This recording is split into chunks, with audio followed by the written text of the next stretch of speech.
Hi folks, welcome back to Physics with Captain Rod. The purpose of this video is to introduce you to a concept called power.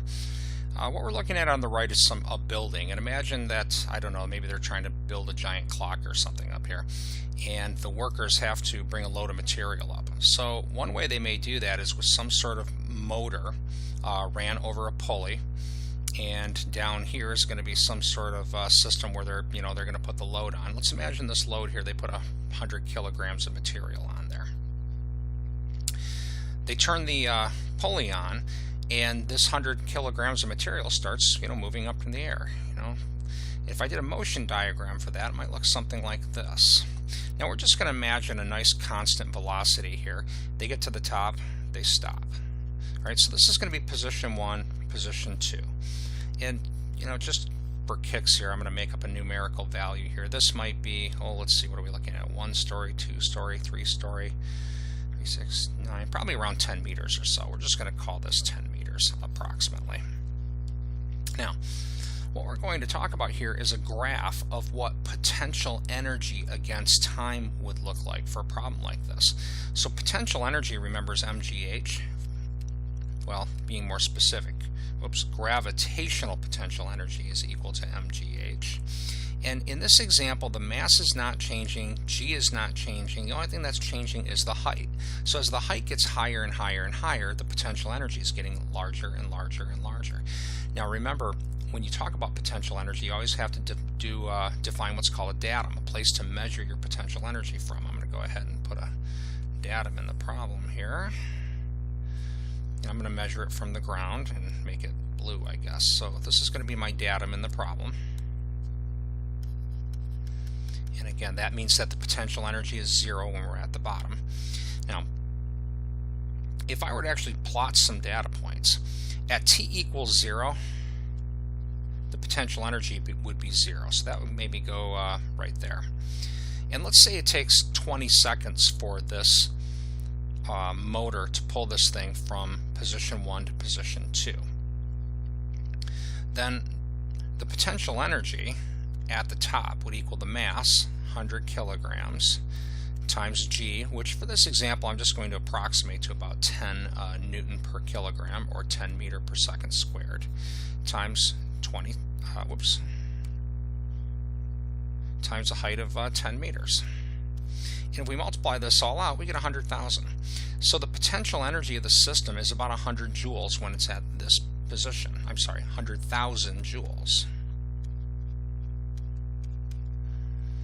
And in my example here, it took 20 seconds to raise that system from position 1 to position 2. So the data point that would go on my graph here, we'd be over here 20 seconds, and we'd be up here at 100,000 joules. So that point on the graph would be here. It's reasonably easy to show an example like this, that this graph would be linear between these. Now in other examples the graphs don't have to be linear, but I chose a linear example to start with because of the numerical point I want to make. So if we were to graph potential energy against time, it looks something like this. One of the important properties of a line is slope.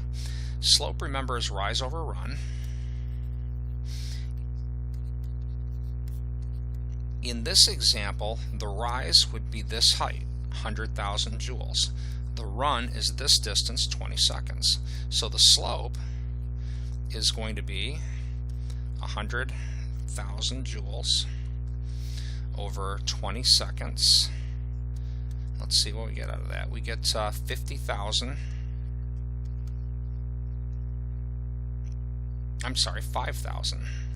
joule per second.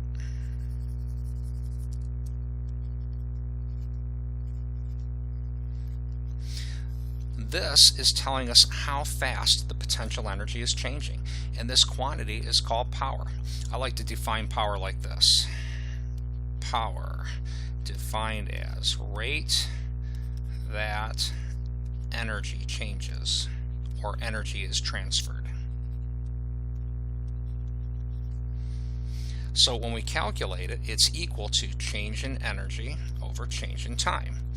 In this example, the change in energy of our system here is 100,000 joules, and the change in time is 20 seconds, and therefore the power would be 50,000 joule per second. Like most things in physics, the joule per second has its own little pet name. 1 joule per second is called a watt.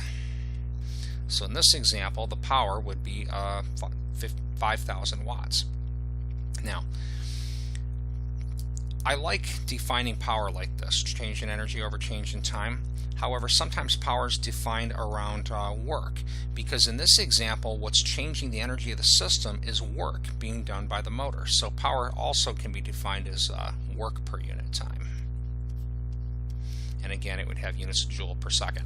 I like change in energy over change in time, or rate that energy changes, because there's other ways to change in the energy of a system without doing work. You know, for example, if you put a pot of water on a stove and you turn it on, if you were to track what's called the internal energy of the water, the energy is going up, up, up, up, up, but you're not really doing work on the system. You're raising the energy of the system through a concept called heat.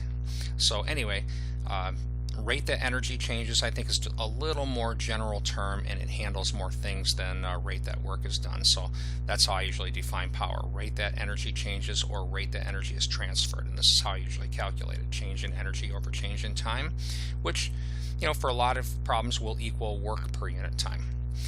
Hope this I hope this video helps give you an idea what power is. Have a great day.